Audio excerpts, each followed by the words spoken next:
Hola amigos de Opinión Compliance, ¿qué tal? ¿Cómo están? Gracias por acompañarnos una vez más en este segmento donde traemos para ustedes hoy otra extraordinaria entrevista con un queridísimo amigo mío. Es el doctor Víctor Hugo Guerra. Él es originalmente venezolano, es lo digo sin sonrojo, una eminencia tanto en el ámbito académico como en el ejercicio profesional. Víctor tiene más de 25 años de experiencia y nos acompaña hoy aquí porque últimamente hemos escuchado hablar mucho de lavado de dinero, blanqueo de capitales, economías ilegales, sanciones impuestas por el gobierno de los Estados Unidos, a los cárteles del narcotráfico, etcétera. Y quisimos traer un experto a que hablara con nosotros sobre economías ilegales. Víctor es doctor en Derecho, como les había comentado, estuvo durante muchos años a cargo del área de prevención de comercio ilícito en una multinacional para toda el área de Latinoamérica y además es autor de distintos ensayos y libros y su más reciente obra en la cual participó como editor y como autor es el segundo volumen de Economías Ilegales, Estudios Latinoamericanos. Víctor, es un placer tenerte aquí. Muchísimas gracias. Mi querida María del Carmen, para mí el placer es mío y el que se sonroja ahora soy yo, porque la verdad que a veces escuchar todo eso que la gente dice de uno dice, wow, ¿en qué momento? Pero pues nada, la verdad yo muy encantado de estar acá en Opinión Compliance y pues de verdad de compartir no solamente contigo, sino con tu audiencia en México y tu audiencia internacional, porque ciertamente es un programa que escuchamos todos y que pues está marcando una diferencia en lo que se hace en la divulgación del compliance. Muchísimas gracias por tenerme aquí. No, hombre, gracias por tus palabras. Pues vamos a entrar de lleno en el tema. ¿Qué es una economía criminal, Víctor? ¿En qué consiste? ¿Cuál ha sido tu relación con el tema de las economías criminales? ¿Cómo lo has abordado tú? Y si nos pudieras compartir tres grandes ideas a las que hayas llegado respecto a las economías criminales en Latinoamérica. Claro que sí, es perfecta la pregunta de inicio, porque fíjate que mucho se habla y se dice o se utilizan los términos de distinta manera, ¿no? Se habla de economías ilícitas, de economías ilegales, tú sabes, y termina uno cayendo, bueno, ¿cuál es la diferencia? Porque algunas referencias a lo ilícito, a lo ilegal, a lo ilegítimo incluso, y porque a mí en lo personal me gusta utilizar el término de economía criminal. Bueno, Correcto. sí, en primer lugar, claro, cada concepto tiene su aplicación, digamos, y es bastante normal utilizar el término de ilícito para referirse, pues, a los incumplimientos de los ordenamientos jurídicos, del Ujú. sistema jurídico, el ilícito penal, el ilícito civil, el ilícito administrativo. En un término quizás más concreto, llegamos a lo ilegal cuando ya dices, bueno, estoy contraviniendo tal norma, tal código, es el Ya. código tributario, es el código de aduanas, es decir, ya lo ilegal pareciera ser una concreción de lo ilícito. Y lo ilegítimo, bueno, obviamente habla de estas aceptaciones, digamos, de esta coherencia que debe existir entre la conducta humana y el ordenamiento. Y la Ujú. verdad que lo ilegítimo termina muchas veces utilizándose para referirse a aquello que es genuino, aquello que representa, ¿verdad? La realidad, siendo lo ilegítimo, lo falsificado, muy conectado con la Claro. piratería, con las falsificaciones, etcétera. Pero tú sabes, toda esta, digamos, distinción a veces que a mí me gusta hacerla y creo que es técnica, yo termino concluyendo en la palabra criminal, pero criminal no necesariamente desde el punto de vista penal o punitivo, sino criminal en relación con la magnitud, la violencia, el miedo que efectivamente las organizaciones criminales le dan o le influyen a la sociedad. Por eso a mí, sin parpadeo, me gusta utilizar el término criminal, que además es un término que se utiliza en el sistema multilateral en Naciones Unidas, cuando uno ve los trabajos de la Agencia de Naciones Unidas para la Prevención del Delito Transnacional Organizado, uno ve el crimen transnacional. Entonces, me gusta utilizar criminal porque le da efectivamente ese golpe y esa abrida de ojos que tiene que tener la agencia de la ley y el orden, las autoridades, la sociedad. Esto es una actividad criminal. Y me claro, gusta utilizar economía porque, porque fíjate que la relación a veces se ve aislada entre un cártel, entre una banda, entre una organización, cuando en realidad estamos hablando de un ecosistema de actores que se conectan entre sí, y por eso a mí el término economía es ciertamente fundamental para entender ese ecosistema.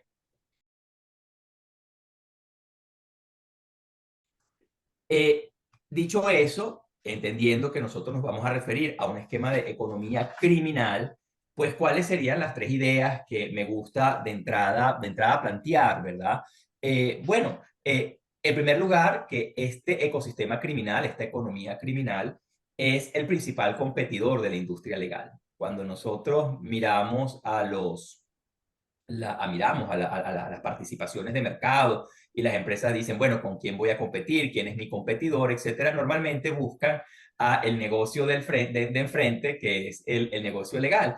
Y pasa un poco desapercibido o está en un punto ciego el contrabandista, el jefe del barrio, salvo que le vaya a cobrar la vacuna, pierde de vista que su principal competidor termina siendo ese actor criminal que hace parte de un esquema y que es muy interesante porque cuando uno lo mira a profundidad termina incluso actuando como una franquicia. Cuando uno ve el cártel de un Jalisco Nueva Generación o un Clan del Golfo o un Tren de Aragua o una Mara Salvatrucha, uno se da cuenta que terminan siendo esquemas de actuación un poco franquiciados en distintos países para ya. brindarle, sí, esa actividad y esa cadena logística a la organización criminal que es el principal competidor. Entonces, para mí, esa sería una primera conclusión, una primera idea, que además, dependiendo no solamente del alcance de la franquicia, sino digamos qué tipo de productos ofrecen en su portafolio criminal. Y fíjate cómo lo digo, esto es un negocio, esto es un portafolio. Entonces, por ejemplo, durante el tiempo de la pandemia del COVID-19, la demanda era de vacunas, equipos de protección, equipos médicos, etcétera, y el Departamento de Desarrollo de Productos y de Mercadeo de la empresa criminal le dijo a la junta directiva de la empresa criminal, esto es lo que nosotros tenemos que producir. Entonces, son organizaciones que están en un permanente estudio del mercado.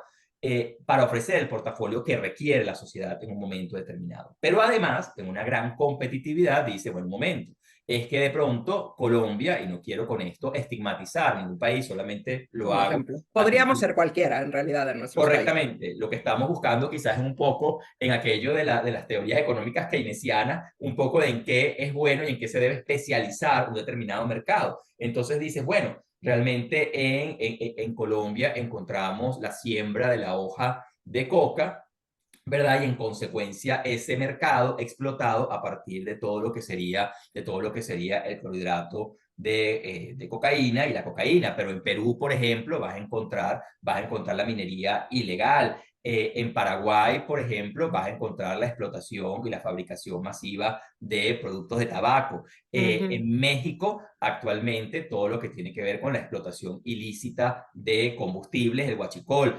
Entonces, a lo que voy es que esta organización criminal, que es tu principal competidor, tiene muy claro qué necesita el mercado, cuándo lo necesita y en dónde tengo mis mejores ventajas para producirlo.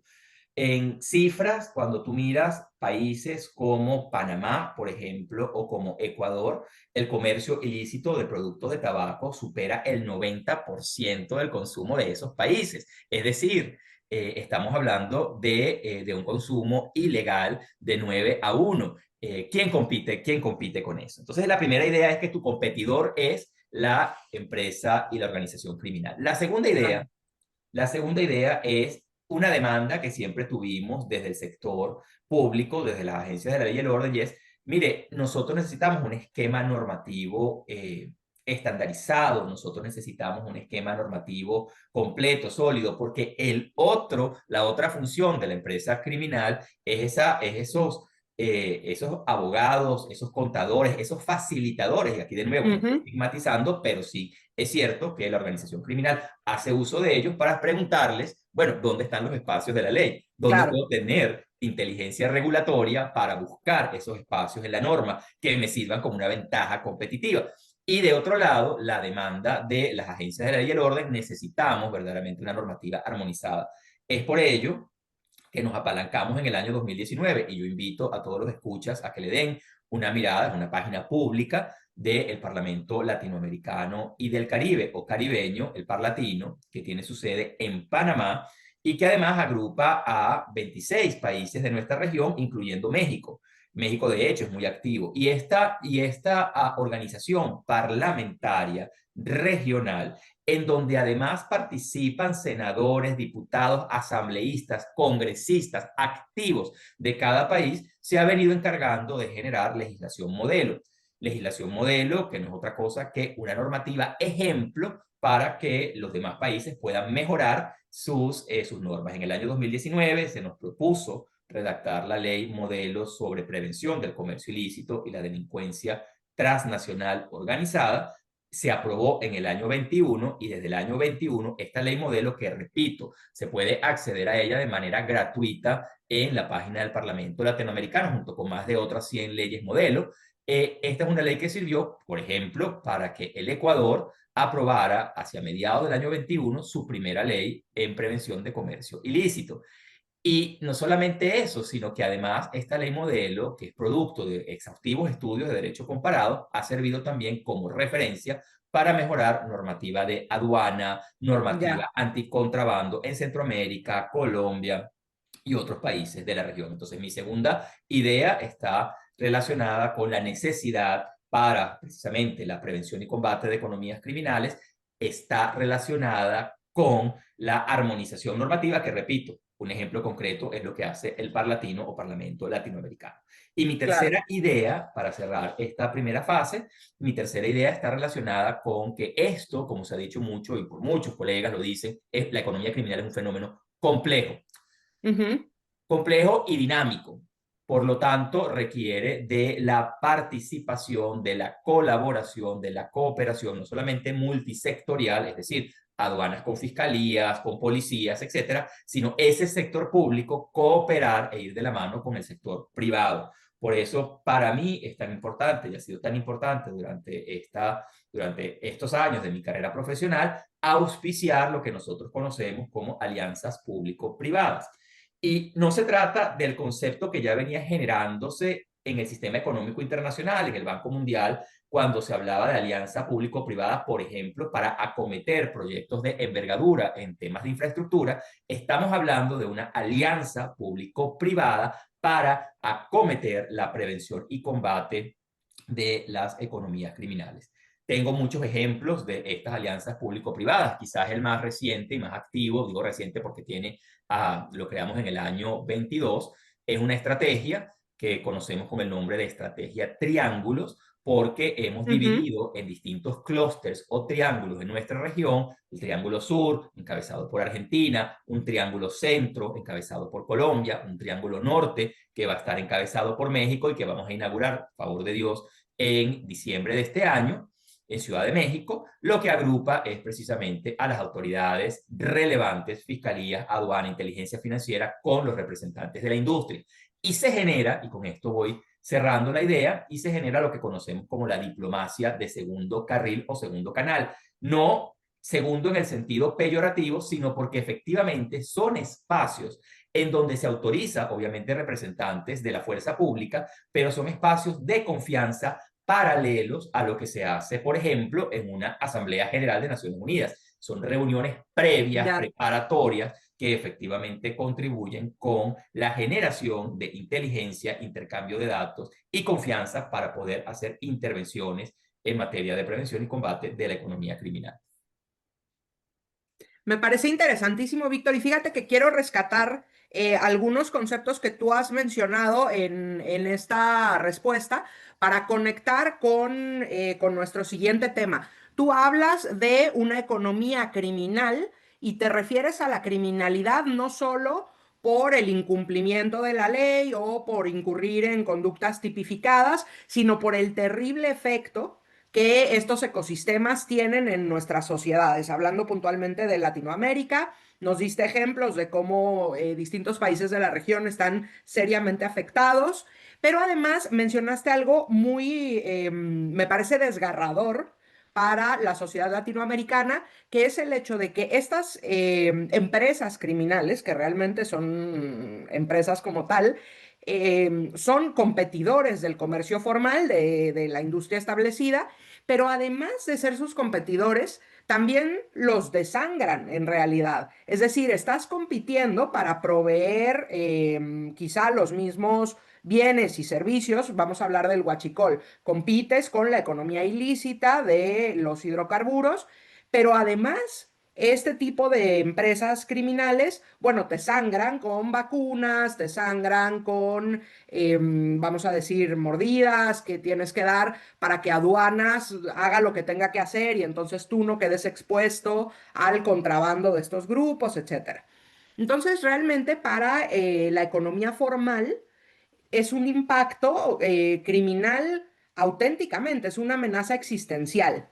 Y quisiera conectarlo con este concepto que hoy está en boga, que es el trade-based money laundering. Hablando de lavado de dinero, de lavado de activos, que es un tema estrechamente relacionado con las economías criminales, tendemos a pensar que este es un delito o una actividad en la que realmente solo pueden incurrir o solo se pueden relacionar las grandes entidades del sector financiero, que es algo que afecta a el sistema financiero en un país. Sin embargo, lo que tú nos mencionabas es que el impacto de las economías criminales se extiende a todo el comercio formal.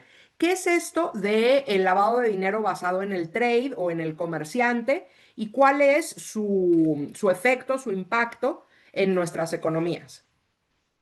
Maravillosa segunda pregunta de continuar lo que venimos conversando. Y fíjate que eh, quiero puntualizar los tres aspectos en los que el actor formal, con independencia de su tamaño, una gran empresa multinacional, transnacional, hasta una micro, pequeña o mediana empresa, se ve seriamente afectada.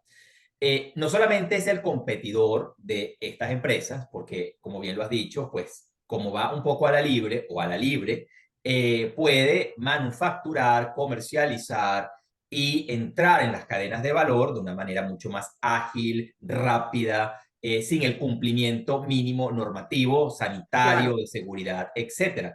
Fíjate que por eso durante la pandemia del COVID-19, mientras las empresas formales tenían que permanecer cerradas para acatar la orden de sanidad y de control sanitario, estas otras empresas, estas otras organizaciones criminales actuaban a la libre, teniendo una ventaja comparativa. ¿Por qué también son competitivas? Bueno, porque de pronto explotan a los trabajadores a partir de unos salarios miserables, pueden tener trabajo infantil, no cumplen ni pagan licencias ni protección de la propiedad intelectual, en fin, lo que a un comerciante formal le podría costar 5, a estas les cuesta 0,5. Entonces, claro. claramente, en una región como la nuestra y en cualquiera, en realidad, son unos precios altamente competitivos. Entonces, esta es la primera parte. La segunda parte es lo que bien decías en relación con la vacuna, con la mordida, con la extorsión, con el delito de extorsión, las extorsionas. Entonces, no solamente compites, sino que además pretendes que te paguen a ti, empresa criminal, por operar. Es decir, a otra división de la empresa criminal, a los de la seguridad, tienes que pagarle la seguridad Sí, para haces como un outsourcing, ¿no? De tu seguridad al cártel local. claramente, Terrible. claramente. Y esto es muy relevante porque cuando uno ve la penetración del Estado y hasta dónde llega el Estado y hasta dónde no llega el Estado, evidentemente estas empresas criminales sí llegan y son las que vienen a suplir esta seguridad estatal. Entonces, Tal cual. el segundo elemento que afecta a las empresas va a ser precisamente este tema de la seguridad y cómo las extorsionan. Y el tercer elemento que es absolutamente relevante es que las penetran. Es decir, no solamente compiten, las extorsionan, sino que además las utilizan como vehículos para la actividad criminal, que fue algo que también vimos con muchos negocios que tuvieron que irse a la quiebra durante la pandemia del COVID-19 y que sencillamente la mano amiga que recibieron fue la de la empresa criminal para poder Ya. entonces entrar a funcionar. Entonces son tres elementos que hay que tomar en cuenta. la competencia, la extorsión y la penetración. Entonces, esto es muy relevante, repito, cualquiera que sea el tamaño de tu organización. Ahora vamos con la segunda parte, este lavado de activos y lavado de dinero a través del comercio. Es un concepto que se viene, es un término que se viene manejando en todas las labores de prevención y de compliance o de cumplimiento normativo, pero sí que hay que dejar muy en claro que se trata de una referencia en donde lo que subyace por debajo del llamado lavado de activos a través del comercio es otra serie de delitos, ¿verdad?, en las que se pueden ver involucradas las empresas. Ujú. El contrabando, la falsificación documental, la sobre o subfacturación, es decir, una serie de actividades ilícitas que hacen parte entonces de esa actividad formal o que se conecta con esa actividad formal y que al final del camino, en lugar de entrar los dineros de entrada, desde inicio al sistema financiero, lo que comienzan es a utilizarse a partir de actividades comerciales, sobre todo actividades comerciales que tienen que ver con el comercio internacional, pero no exclusivamente con el comercio Ya. internacional. Es decir, cualquier pequeña o mediana empresa podría verse involucrada en una facilitación de lavado de activos del comercio porque sencillamente no ha podido o no ha tenido la capacidad de prestar atención con quien estamos haciendo negocios.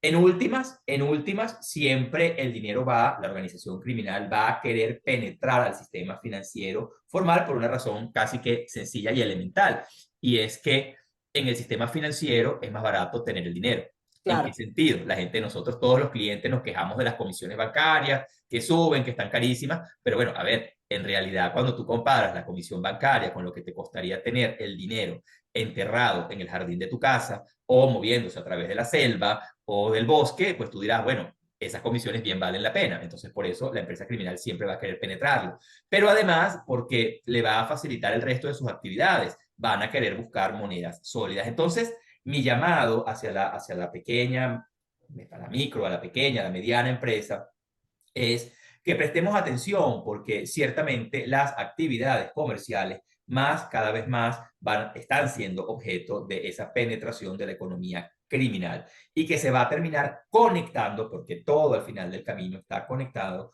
con un lavado de dinero en el sistema financiero, con una financiación o financiamiento a actividades irregulares, entre ellas el terrorismo, con un financiamiento para sobornos y para esquemas de corrupción. Entonces, al final del camino, no creamos nosotros que una venta dudosa en mi pequeña empresa, una actividad casi que pareciera irrelevante o desconectada, pues mi respuesta concreta es no, no está desconectada. Ellos saben que está conectada porque, como siempre digo, cada peso pesa y cada actividad que haces está al final del camino muy bien analizada por la empresa criminal. Y bueno, de hecho me parece que se ejemplifica muy bien todo lo que has mencionado, este concepto de, es como un virus, ¿no? Que carcome a la empresa por dentro, la puede llegar a infiltrar y la infiltra de distintas maneras.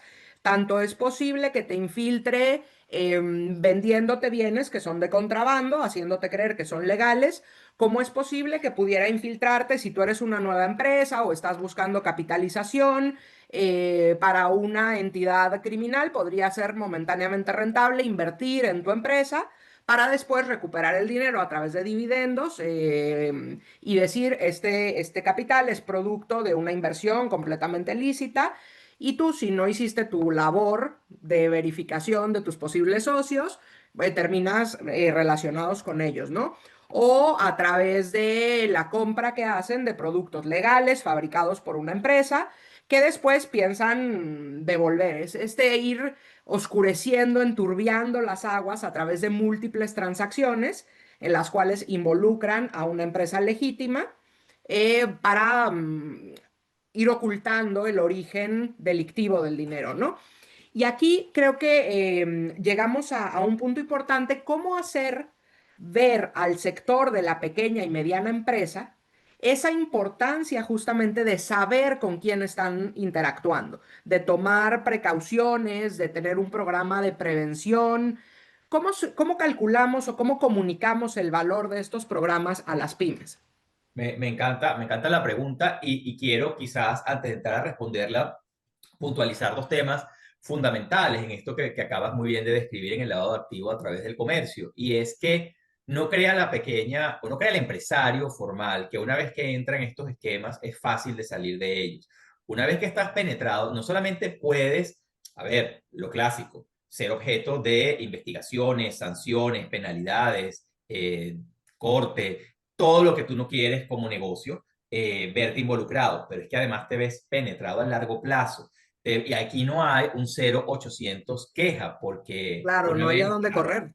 ahí no hay donde correr. Y una vez que entonces entras en el esquema criminal, pues la decisión que vas a tener que tomar, que va a ser muy seria, es, bueno, ¿cómo denuncio? ¿Cómo salgo? Entonces hay que tener mucho cuidado con esa visión a veces cortoplacista, no, de esto van a ser pequeñas operaciones que yo hago para lavar o para contribuir al lavado a través del comercio, que terminan convirtiéndose en realidad en un esquema de largo plazo en la dinámica criminal.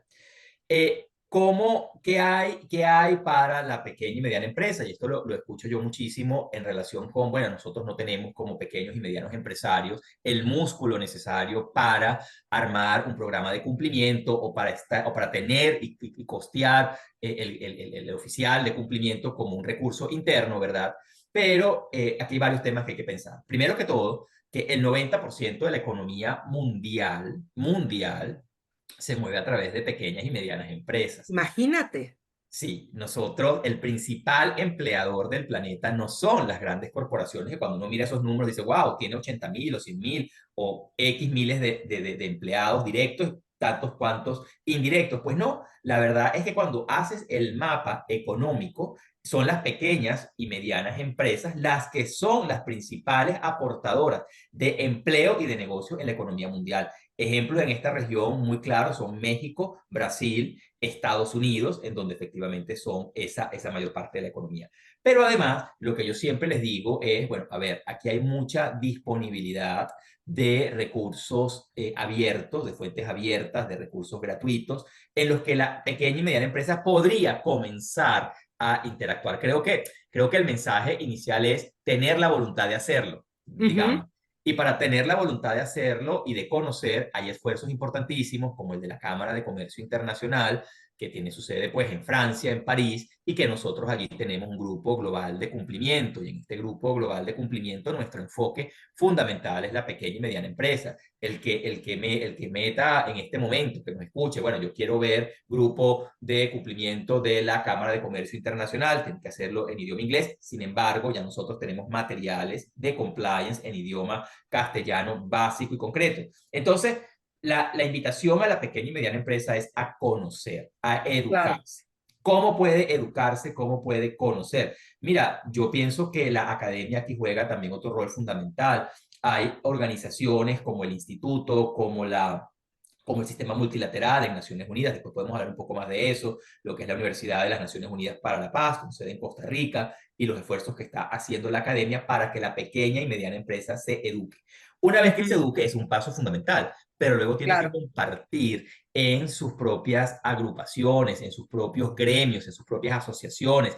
Tocar la puerta de la academia puede ayudarlos a dirigir los esfuerzos. Mire, quizás no necesita en este momento contratar a un oficial de cumplimiento, pero revisemos un poco a través de un esquema de ayuda y de integración entre varias empresas del sector, lo que podría ser un programa común de cumplimiento. Y eso es muy interesante porque le da a la pequeña y mediana empresa una reputación importante.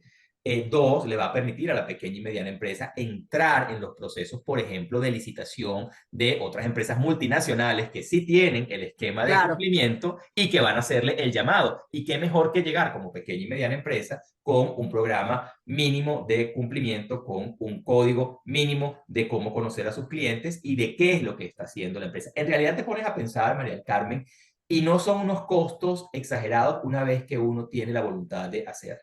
Y uno puede ir increciendo, aumentando, una vez que tienes el apetito del compliance, en hacerlo como inversión para que pues seas competitivo como pequeña y mediana empresa. Ese sería mi llamado para estas organizaciones. Que Claro. además, que además, y con esto cierro, perdón, que además les va a facilitar una presencia en lo que sería la red de logística internacional. La globalización llegó para quedarse, hoy todos están interconectados. Cuando yo veo los emprendimientos en países como Colombia o como Costa Rica, de distinta índole, yo digo, wow, estas son generaciones que saben cómo maximizar herramientas de inteligencia artificial, herramientas de las redes sociales para el bien común. Entonces, ahí está, la verdad. Claro, y bueno, lo que me parece que resalta en todas tus respuestas es el tema de construir alianzas. Como tú dices, los ecosistemas criminales son muy poderosos, tienen mucho músculo y el sector privado, las pymes particularmente, por sí mismas no tienen a lo mejor los recursos suficientes necesarios para hacerles frente. Pero cuando se construyen alianzas, entre el sector privado, por ejemplo, un sector, una cierta industria, las pymes se agrupan, juntan esfuerzos, sienten esa curiosidad, empiezan a investigar, a encontrar recursos como los que tú has mencionado de la Cámara de Comercio Internacional, la otra información que está disponible. En distintos sitios web, tú hablabas hace rato del Parlamento Latinoamericano, en fin, es entre todas poder destinar un recurso para satisfacer esa curiosidad y hacerse con los lineamientos, las guías, las políticas que ya están desarrolladas y disponibles. Por otro lado, aliarse con la academia, de la cual empezabas a hablar, que creo que tiene un rol esencial en la prevención y el tratamiento de las economías criminales y por último ese tercer pilar que es el sector público, ¿no? Entonces esa construcción de alianzas es lo que realmente permite tener el músculo para contrarrestar a las economías criminales. Si entiendo bien, eso es lo que has comunicado en todas tus respuestas. Creo que eso se rescata, es muy importante. Y de nuevo, los recursos están allí. Ahí, por eso, cada vez que tengo reuniones con representantes de pequeñas y medianas empresas, les digo, la información está disponible. Lo que tiene que haber es una voluntad de parte de ellas de organizarse, de acceder y de conectar nuevamente a través de organizaciones de distinta índole, gremiales, académicas, etcétera, para poder ajustarlas a sus propias necesidades. Y yo creo que esto es algo muy importante también en todos estos programas de compliance o de la traducción más o menos buena de cumplimiento normativo. Y es que al final del camino, una de las grandes cosas que hay que hacer, además de tener la voluntad de hacerlo, es conocer tu negocio, Ujú. conocer tu rubro. ¿Qué es lo que yo realmente necesito? Nosotros no podemos simplemente decir, bueno, está disponible en la página web de X, Z organización, la corto, la pego y la incorporo en mi página web. Yo creo que tiene que haber un ejercicio consciente de entender cuáles son los riesgos de mi negocio y a qué estoy efectivamente expuesto. Ahora, una vez que la pequeña y mediana empresa da este primer paso, créeme que se vuelven muy, muy competitivas, le cierran un espacio a la penetración de la economía criminal y se paran serias y de frente hacia procesos de licitación, a procesos de consulta, etcétera, en donde efectivamente vienen con una carga muy, muy seria. La academia, nosotros hicimos otro esfuerzo al lado del Parlamento Latinoamericano, la academia representada por esta Universidad de Naciones Unidas para la Paz, con sede en Centroamérica, pero en realidad es una organización global, se creó la cátedra, o creamos la cátedra, este organismo académico para la prevención del comercio ilícito y la delincuencia organizada, más o menos paralelo al tiempo en que estábamos redactando la ley modelo del Parlamento Latinoamericano, porque siempre hemos pensado que al lado de tener unas normas estandarizadas, teníamos que tener también un brazo académico que fuera capaz de, con la profundidad académica, entrar a analizar el fenómeno, pero no un análisis teórico en la estratosfera, sino un análisis que fuera de la mano con el sector real, con la Claro. participación de las necesidades del negocio, para entender entonces en esa combinación academia-sector real qué es lo que se podía aportar. Y fíjate que cada vez que hablábamos de esto en algunas conferencias decíamos, oye, es que Naciones Unidas nos dice que, y la convención de hecho se llama así, delincuencia transnacional organizada. Es decir, los actores criminales están organizados. Sí que es cierto que los buenos somos más, pero tenemos que organizarnos. Claro, exacto, ahí está la clave. Total, entonces precisamente el llamado a la pequeña y mediana empresa es que se organice y que pueda hacer uso de estas herramientas que, repito, están disponibles de manera gratuita en distintos portales de las organizaciones, porque además las organizaciones entienden que parte de su funcionalidad es poner a disposición de todas ellas estos materiales y esta información. Ahora, requieren de, sin duda alguna, de profesionales que las ayuden a interpretar, a implementar y hacer esa mínima inversión en pararse de frente y decir, no, nosotros somos empresas pequeñas sí, medianas sí, pero con un programa de cumplimiento serio y encaminado hacia lo que son nuestros riesgos y lo que tenemos que mitigar. Y ahí justamente quiero volver sobre algo que tú acabas de mencionar, que es el entender el negocio para poder evaluar adecuadamente los riesgos que afectan directamente a nuestro negocio. Y creo que ahí hay un papel fundamental para el oficial de cumplimiento, sea que una pyme particular tenga su propio oficial de cumplimiento o que haga una tercerización de su programa de compliance y haya alguna firma que le preste el servicio. Es esencial que quien actúa como oficial de cumplimiento entienda, pero desde dentro, los detalles del negocio, porque solo así puedes hacer una evaluación de riesgos precisa, ¿cierto? Absolutamente, eso es así. Y esa precisión además va de la mano con la inversión que está haciendo el negocio. Es decir, tú como negocio no quieres invertir en algo que va a ser papel decorativo, que va a ser un jarrón muy bonito en la mesa de centro, sino que efectivamente ese esfuerzo se convierta en una inversión sostenible. Y bien lo has dicho, no necesariamente estamos hablando de oficiales de que tienen que salir inmediatamente a tener un oficial de cumplimiento interno, pero podrían perfectamente en agrupaciones, Claro. en asociaciones de pequeñas y medianas empresas de un rubro particular, efectivamente contratar, si así lo dispone, pues esa concreción de lo que son los materiales disponibles a un costo, te digo francamente, muy competitivo para toda la ventaja sostenible que va a tener esa inversión en la pequeña y mediana empresa. Conocer tu negocio es fundamental. Si no, es decir, cualquier programa de análisis de compliance comienza por entender cuáles son los riesgos a los que estoy expuesto, porque si no, sencillamente termino mucho con nada y no haciendo una inversión verdaderamente impactante, efectiva, diría yo que es la palabra. Claro, que es lo que dices. Está muy bien acceder a todos estos recursos que han desarrollado distintos organismos internacionales, multilaterales, sean académicos o intergubernamentales, pero no puedes hacer un simple copy-paste, no puedes simplemente Correcto, trasladarlos. Necesitas llevarlos a la realidad de tu negocio y para eso tienes que conocerlo con detalle, correcto. incluyendo al oficial de cumplimiento o al abogado de la empresa, quien vaya a hacerse cargo del programa, ¿no?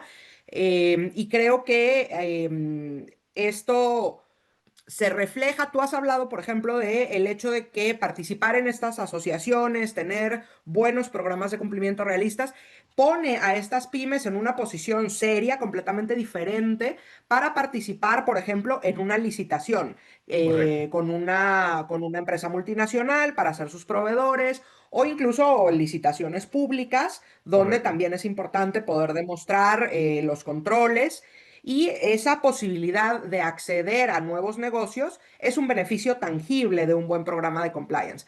Pero también existen beneficios como el robustecimiento del valor de tu marca, la credibilidad, la confianza del consumidor. ¿Tú eso también lo ves reflejado en las empresas que tienen buenos controles? Claramente, todo lo que acabas de decir es absolutamente así y yo le sumo además el acceso al financiamiento.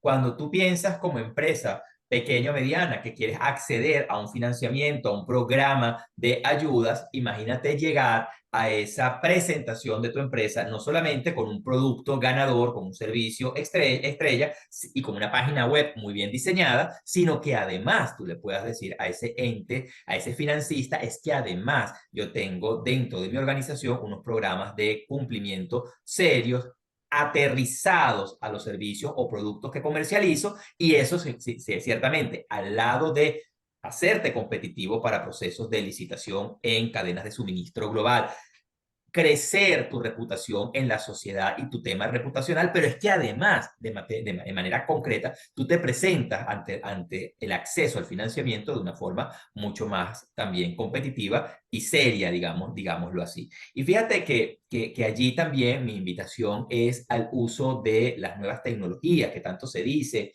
y la innovación, etcétera, la inteligencia artificial, los criptoactivos, etcétera. Me encanta que lo menciones porque justo iba a preguntarte por los criptoactivos. Cuéntanos. No, y es que creo que allí voy muy de la mano con la tecnología y la innovación y lo que para la pequeña y mediana empresa significa realmente hacer uso de esta innovación, de lo que es, por ejemplo, servicios de inteligencia artificial gratuitos que le permiten, de nuevo, manejar información, mucha información en tiempos reales y que es útil. Ahora, de nuevo, mi invitación es como todo, no se trata simplemente de cortar y pegar, de poner una que otra pregunta en alguna de estas ofertas de inteligencia artificial. Se trata del ejercicio serio de interpretar esa información y aterrizarla a tu negocio. Entonces, mi mensaje para la pequeña, mediana empresa y para las empresas en general es que sí, esto está disponible, sí, hay mucho material gratuito, pero también es cierto que requieres del consultor experto de la inteligencia humana, porque aquello es inteligencia artificial, que aterrice esta información y que sea una información eficiente y efectiva. Se ha dicho mucho en la economía criminal sobre el abuso de los criptoactivos. Y yo quiero, honestamente, desmitificar ese ataque al criptoactivo y a la tecnología en general. Todo lo que no conocemos nos genera pánico, nos genera Miedito. temor. eh, cuando cualquier elemento de innovación, un dron, un auto eléctrico sale al mercado, pues lo primero que surge es, caramba, esto va a acabar con la humanidad, ¿no? Todos estamos esperando una situación un poco fatalista. Y creo que ese ha sido un poco también el tema de los criptoactivos, porque claro, cuando la innovación surge, no necesariamente hay de entrada la regulación que pueda facilitar una implementación adecuada de, por ejemplo, el uso de criptoactivos, lo cual, nuevamente, en la junta directiva de la empresa criminal están y le ponen el ojo y van a abusar de ese Por espacio supuesto. y de esa falta de regulación. Ahora, mi llamado es no a que prohibamos la tecnología o que vayamos a una prohibición del uso de criptoactivos, porque está también muy demostrado a lo largo de la historia de la humanidad que todas estas prohibiciones absolutas terminan siendo verdaderamente peores que la propia falta de regulación. Entonces, al contrario, el uso de la cadena de bloques, del llamado blockchain, de la minería de datos, etcétera, son esquemas muy seguros incluso para investigaciones. Entonces, mi llamado es a que la pequeña y mediana empresa, nuevamente, conozca, se eduque, sea muy asertivo en la selección de los proveedores de estos servicios y no piense en ganancias rápidas e inmediatas, sino que piense realmente en una ganancia sostenible, en una buena selección cuando vaya a tener acceso a que tiene la posibilidad a una banca descentralizada, al uso de criptoactivos, que piense realmente en hacerlo, conociendo en qué se está metiendo y con las más reputables que existen, pues, porque la verdad que hay de todo en la viña del Señor se ve de todo. Claro. Entonces, allí la invitación nuevamente es a no provisiones absolutas, a entender el negocio y sí a hacer uso de él, sin duda, a hacer uso de él. Perfecto. Pues sí, creo, Víctor, que podemos de alguna forma resumir esta conversación en que la lucha contra las economías criminales definitivamente requiere, número uno, alianzas que incluyan al sector privado, a la academia y al sector público. Requiere mentalidad de largo plazo, ver dentro de 10 años, dentro de 15 años, dónde quiero estar y a dónde me van a llevar determinadas decisiones. Y tercero, requiere un desarrollo intencional de conocimiento.